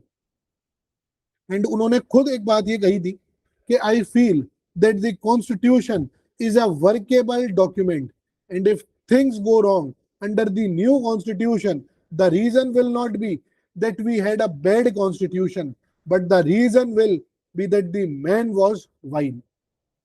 कॉन्स्टिट्यूशन खराब नहीं है, खराब वो व्यक्ति है जो उस कॉन्स्टिट्यूशन को लेके बैठा है। ग्रेवनाइल ऑस्टिन ने यह कहा था कि Ambedkar was a miracle worker. क्या बोला था उन्होंने अंबेडकर को? कि Ambedkar was an miracle worker. इतने डाइवर्स व्यूज वाले 389 मेंबर्स में से कंसेंसस बिल्ड करवाना, ये अपने आप में बड़ा एक एक्स्ट्रा ऑर्डिनरी काम था सर। ठीक है। अब अंबेडकर के अलावा और भी बहुत सारी पर्सनैलिटीज हैं, बहुत सारी इंपॉर्टेंट वॉइसेस हैं आपके कॉन्स्टिट्यूएंट असेंबली में, जिनकी बात करो तो देखो, सबसे पहले हम बात करते हैं नेहरू जी की। तो एक तो ऑब्जेक्टिव रिजोल्यूशन 13 दिसंबर 1946 को ये आपके देते हैं। देखो, आई होप सो कि जवाहरलाल नेहरू की बात तो आपने सुनी ली होगी कि ऑब्जेक्टिव रिजोल्यूशन जो था 13 दिसंबर 1946 को मतलब इन्होंने दिया था, और यही आपके प्रियम्बल की नींव बनी। The Pandit Nehru himself said कि यार we are not copying any constitution, we are making something new. तो जब भी कोई आपसे पूछे कि whether Indian constitution was copied और नॉट, तो why don't you quote Pandit Jawaharlal Nehru. उसके बाद में आपके राजेंद्र प्रसाद थे, जो कॉन्स्टिट्यूएंट असेंबली के प्रेसिडेंट थे, और बाद में ये इंडिया के पहले प्रेसिडेंट भी बने। और पेशेंस और बैलेंस, इन दोनों ही चीज के लिए ये जाने जाते थे। अब आ जाओ सरदार वल्लभ भाई पटेल पे। अब साहब प्रिंसली स्टेट का इंटीग्रेशन करना हो, एडवाइजरी कमेटी का काम हो, what does he said about fundamental rights. हम लोगों ने सबसे बड़ा हमारा डिलेमा ये रहा कि हमने सरदार पटेल को सिर्फ और सिर्फ 562 रियासतों के इंटीग्रेशन से लिंक कर दिया। उसके अलावा हमने इनकी इंपॉर्टेंस कोई वैल्यू नहीं दी। इन्होंने फंडामेंटल राइट्स के लिए सर कितनी बड़ी बात कही है, आप सुनो। कि these rights will be fundamental only if they are enforceable. Your fundamental rights are enforceable.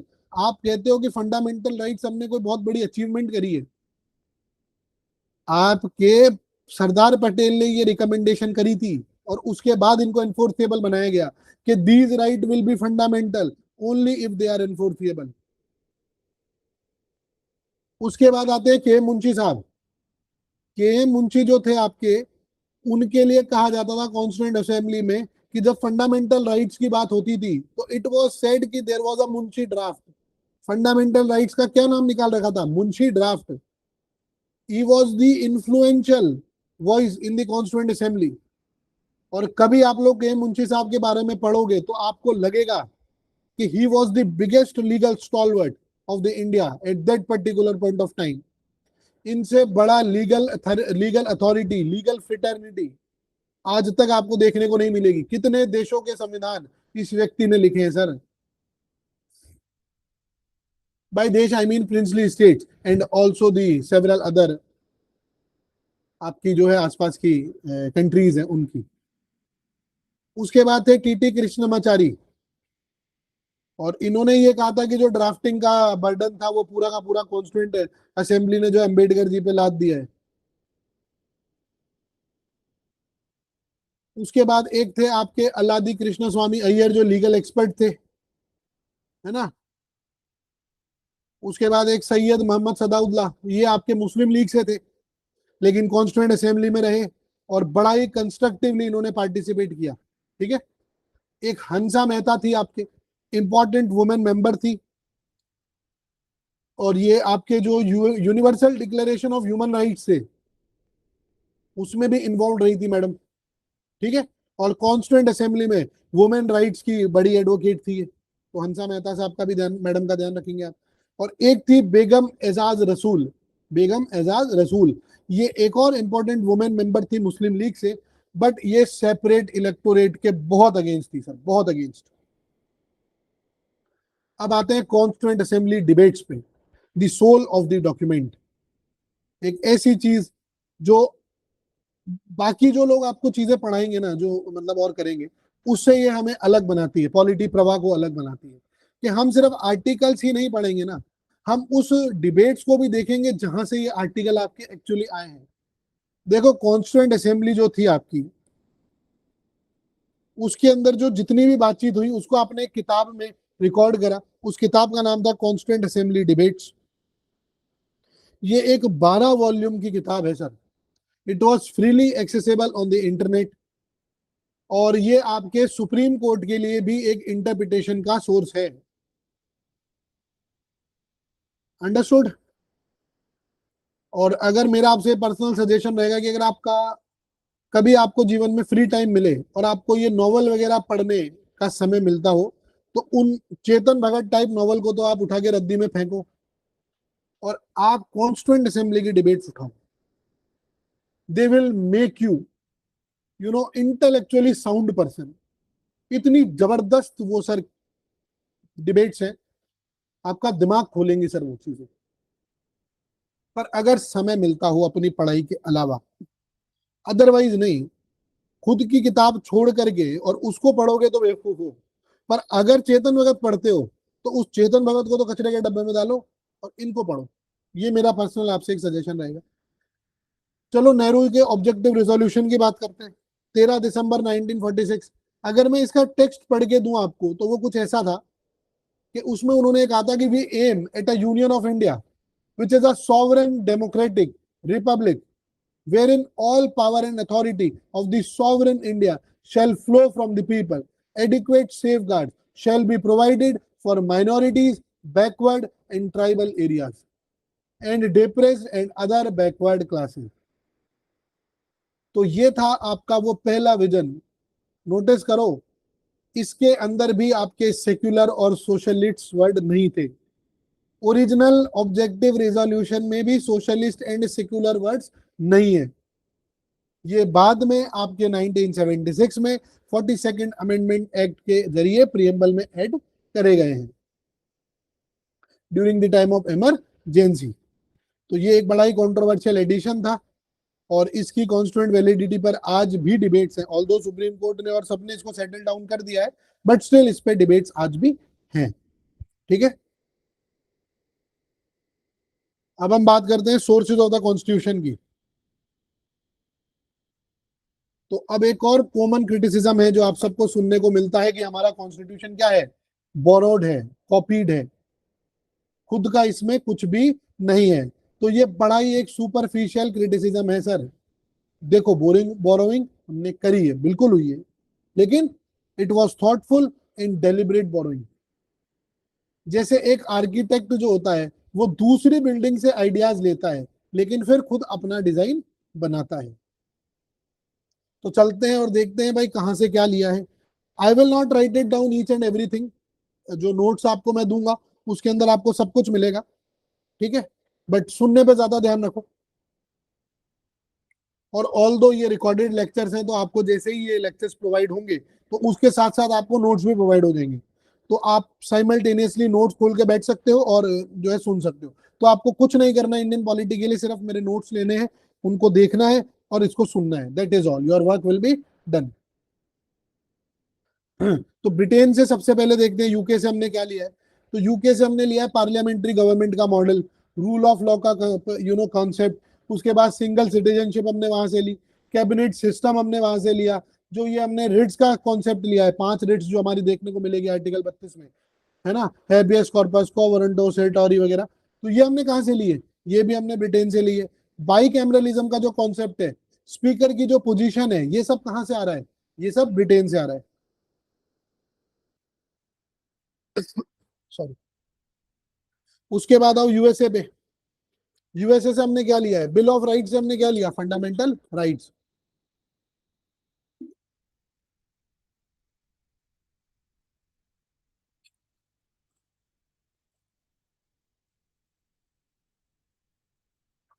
Fundamental rights from the bill of rights. उसके अलावा जो फेडरल स्ट्रक्चर है हमारा, पार्शियली वो हमने वहां से लिया, क्योंकि वो तो प्योर फेडरल स्टेट है, बट हम क्वासाई फेडरल है ना। उसके बाद judicial review, independence of judiciary, उसके बाद में प्रियम्बल का कॉन्सेप्ट, फिर आपके इम्पीचमेंट ऑफ द प्रेसिडेंट और रिमूवल ऑफ सुप्रीम कोर्ट जजेस। ये हमने कहां से लिया है, ये हमने यूएस से लिया है।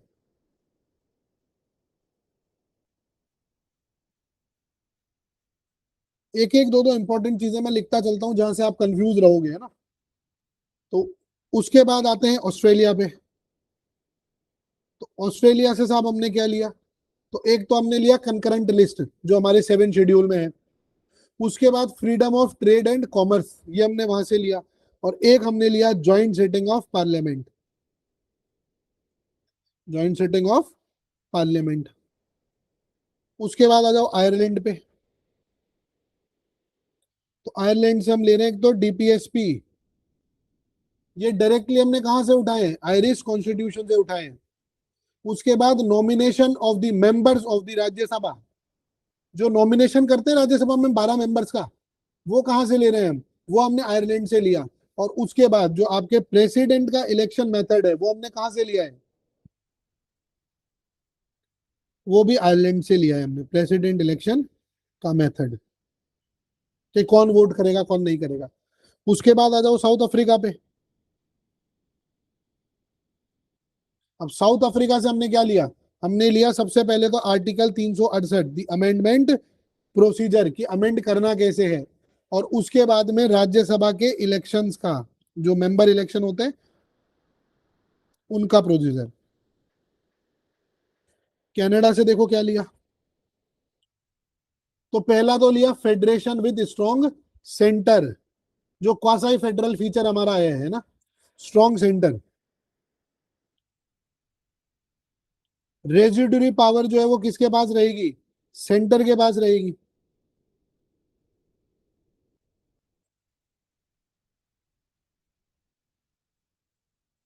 और एक हमने लिया है advisory jurisdiction of supreme court, supreme court का एडवाइजरी जुरिस्डिक्शन। जर्मनी से हमने क्या लिया, वाइमार कॉन्स्टिट्यूशन से। हिटलर क्या देगा, हिटलर देगा suspension of fundamental right during emergency.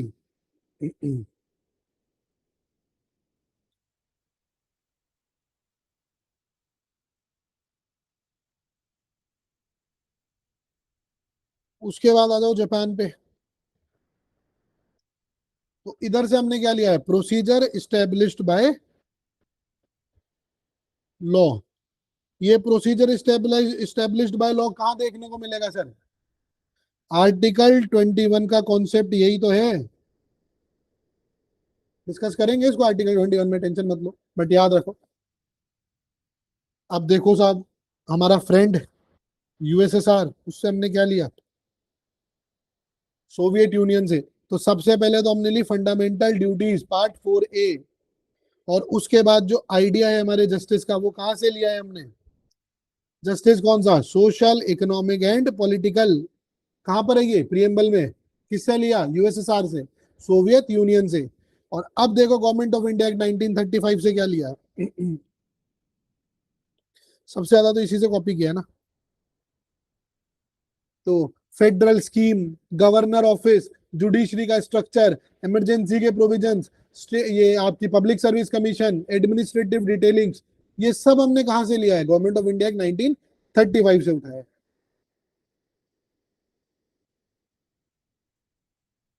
अच्छा, एक चीज है इसमें जो आपको बड़ी ध्यान रखनी है, एक दो बार ऑलरेडी पूछा जा चुका है ये प्रीलिम्स में, आयरलैंड और डीपीएसपी का कनेक्शन है ना, ये आपको पर्टिकुलरली ध्यान रखना है।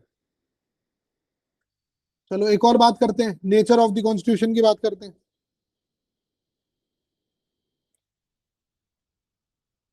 कि आप जो है फेडरल हो या फिर यूनिटरी हो, क्या हो? तो ये एक बड़ा ही जो है आपकी फंडामेंटल डिबेट है। तो इसका जवाब सीधा सा ये आता है कि नीदर, प्योरली कुछ भी नहीं है। हमारा जो है वो है क्वासाई फेडरल कॉन्स्टिट्यूशन। कौन सा है? क्वासाई फेडरल कॉन्स्टिट्यूशन है with a strong centre. Quasi federal constitution with strong centre. कुछ लोगों के व्यूज है जो आपको ध्यान होने चाहिए। केसी वेयर, ये ब्रिटिश कॉन्स्टिट्यूशनल एक्सपर्ट है, और इन्होंने कहा था कि जो इंडिया का कॉन्स्टिट्यूशन है, it is quasi federal, federal in form and unitary in spirit. तो क्वासाई फेडरल वाला कॉन्सेप्ट किसने दिया? केसी वेयर ने। जिसने क्या कहा कि फॉर्म में तो कैसे हो आप, फेडरल, लेकिन स्पिरिट में क्या हो, यूनिटरी। ग्रेवनल ऑस्टिन ने इसका जो जवाब दिया, वो ये कहा कि जो इंडिया का कॉन्स्टिट्यूशन है वो कोऑपरेटिव फेडरलिज्म है, एक ऐसी सिस्टम जहां पे सेंटर और स्टेट एक दूसरे के साथ कोऑपरेट करते जाएं और compete करने के लिए, मतलब compete करने के बजाय कोऑपरेट करते जाएं एक दूसरे से। ऑस्टिन ने क्या वर्ड दिया? Cooperative federalism. और अब आपके एक और कौन सी टर्म आ गई है? Competitive cooperative federalism. मतलब सिर्फ कॉपरेशन नहीं, competition, but healthy competition among states. तो फेडरल फीचर्स है क्या क्या सर? देखो, फेडरल फीचर्स तो कुछ ऐसे हैं कि रिटन कॉन्स्टिट्यूशन है, डिवीजन ऑफ पावर है कि भाई आपने तीन लिस्ट बना रखी, यूनियन, स्टेट और कंकरेंट। इंडिपेंडेंट जुडिशरी आपकी है, बाई कैमरल लेजिस्लेचर का कॉन्सेप्ट आपके है, कॉन्स्टिट्यूशन की सुप्रीमेसी है। तो ये सब क्या है? ये है फेडरल फीचर्स। लेकिन यूनिटरी फीचर देखो, स्ट्रॉन्ग सेंटर, रेजिडरी पावर किसके पास है? सेंटर के पास। सिंगल कॉन्स्टिट्यूशन है, स्टेट का कोई अलग से कॉन्स्टिट्यूशन है ही नहीं। और कॉन्स्टिट्यूशन को अमेंड कौन करेगा? सेंटर करेगी, पार्लियामेंट करेगी। उसके बाद गवर्नर कौन अपॉइंट करता है? सेंटर अपॉइंट करती है। आर्टिकल 356 प्रेसिडेंस रूल किसके पास है? सेंटर के पास। इमरजेंसी के अंदर यूनिटरी स्टेट नहीं बन जाते आप लोग? बन जाते हो। सिंगल सिटीजनशिप का कॉन्सेप्ट है सिर्फ नेशन की। उसके बाद integrated judiciary, supreme court, high court and lower court. ऊपर कौन? Supreme court. ठीक है। उसके बाद पार्लियामेंट जो है, क्या वो स्टेट लिस्ट पर लेजिस्लेट कर सकती है? तो बिल्कुल कर सकती है साहब, कुछ कंडीशंस हैं ऐसी जहां पे आप कर सकते हो। उसके बाद में आर्टिकल 4, मतलब आपको स्टेट्स की बाउंड्री तोड़नी हो तो वहां पे भी क्या होता है? स्टेट्स का व्यूज बाइंडिंग नहीं होता है। मनी बिल कौन काम करेगा? लोकसभा। राज्यसभा के मेंबर्स को आपने आउट कर दिया है। राज्यसभा में लोग कहाँ से आते हैं? स्टेट से आते हैं। समझ गए बात को? अब इसमें देखो आप सुप्रीम कोर्ट का व्यू क्या है। तो S R Bommai versus union of India, 1994 का ये केस है।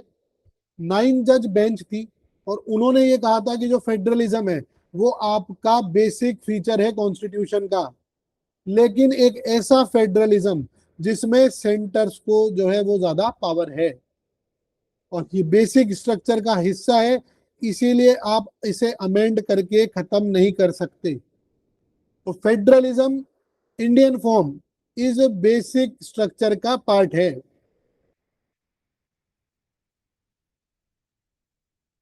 देखो अभी आपके जीएसटी काउंसिल के कुछ डिसीजंस आए और उस संदर्भ में भी आपके एक बार फिर से जो सेंटर स्टेट के जो फिजिकल रिलेशनशिप है इस पर फिर से डिबेट छिड़ी है, जिसमें केरला और कुछ अदर स्टेट्स ने आपके सुप्रीम कोर्ट में ये पिटीशन फाइल करी है कि जो फिजिकल, ये जो जीएसटी काउंसिल की जो ये चीजें हैं ये फिजिकल फेडरलिज्म के वॉयलेशन के अगेंस्ट है, मतलब they're violating the principle of the physical federalism.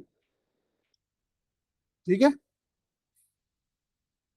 तो इस वजह से मैंने आपको ये चीज बताई है कि इस वाली डिबेट को आप ध्यान रखोगे, क्वेश्चन आने के चांसेस बन जाते हैं एसआर बोमई वाले केस के। तो चलिए हमने हमारा जो फर्स्ट सेशन था उसको खत्म कर लिया है यहीं पर। एक फटाफट रैपिड फायर रिवीजन हम लोग करते हैं जो जो हमने अब तक पढ़ा है। तो एक टाइमलाइन में बनाते चलता हूं आपके लिए। 1600 में ईआईसी को चार्टर मिलता है। 1773 में रेगुलेटिंग एक्ट आता है। इसमें आपको क्या ध्यान रखना है? Hastings governor general Bengal, supreme court at Calcutta. समझ गए? 1784 में कौन आएगा? पिट्स इंडिया एक्ट आएगा। क्या ध्यान रखोगे? डबल गवर्नमेंट का कॉन्सेप्ट।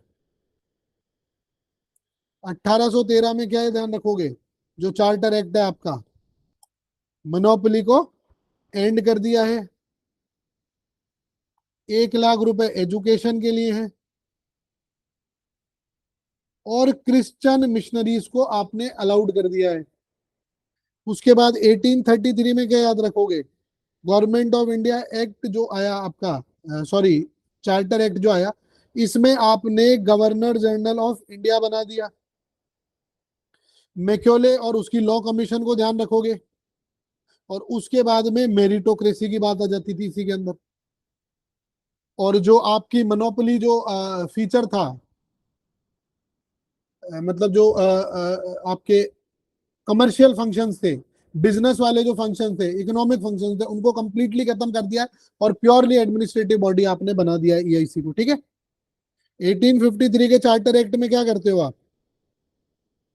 1853 का जो था ये लास्ट चार्टर एक्ट आया है। आपने जो है लेजिस्लेटिव और जो एग्जीक्यूटिव फंक्शंस हैं उनको सेपरेट कर दिया है। उसके बाद 1858 आता है। इधर आपने जो टाइम लिमिट थी वो भी फिक्स नहीं करी थी। 1858 के अंदर गवर्नमेंट ऑफ इंडिया एक्ट आ जाते हैं, आपकी सीरीज स्टार्ट होती नहीं है। इसके अंदर जो है वॉइस रॉय बनाते हो, सेक्रेटरी ऑफ स्टेट बनाते हो, है ना, secretary of state for India. 15 member की काउंसिल ऑफ इंडिया की बॉडी बनाते हो एक। अब उसके बाद आता है 1861 का एक्ट और crown to over company officially. ठीक है। 1861 के अंदर अब आते हैं इंडियन काउंसिल एक्ट में। इंडियन काउंसिल एक्ट में 1861 में आप क्या करते हो? पोर्टफोलियो सिस्टम लेकर के आते हो एक तो, और इंडियंस को नॉमिनेट करते हो। अंडरस्टूड? 1892 वाले एक्ट में आप क्या करोगे? इनडायरेक्ट इलेक्शंस का हिंट आ रहा है सर। इलेक्शन इंट्रोड्यूस नहीं हुए, जस्ट हिंट किया है आपने। उसके बाद आप आ जाओ 1909 पे। किस पे? मॉर्ले मिंटो रिफॉर्म पे। इसमें सबसे इंपॉर्टेंट चीज क्या थी? Separate electorate for Muslims.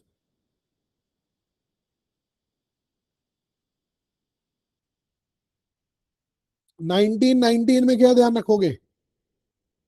Dyarchy at province. Bicameralism कहाँ पे, सेंटर पे। और ये जो सेपरेट इलेक्टोरेट है इसको आप क्या करोगे, एक्सटेंड करके कहाँ लेके जाओगे, क्रिश्चियंस पे, सिख्स पे और एंग्लो इंडियंस पे। देन उसके बाद आता है 1935 act, government of India, federation, provincial autonomy, federal code, मतलब मदर एक्ट ये है आपका, है ना, सबसे बड़ा एक्ट है, 310 सेक्शन है, बहुत कुछ चीजें।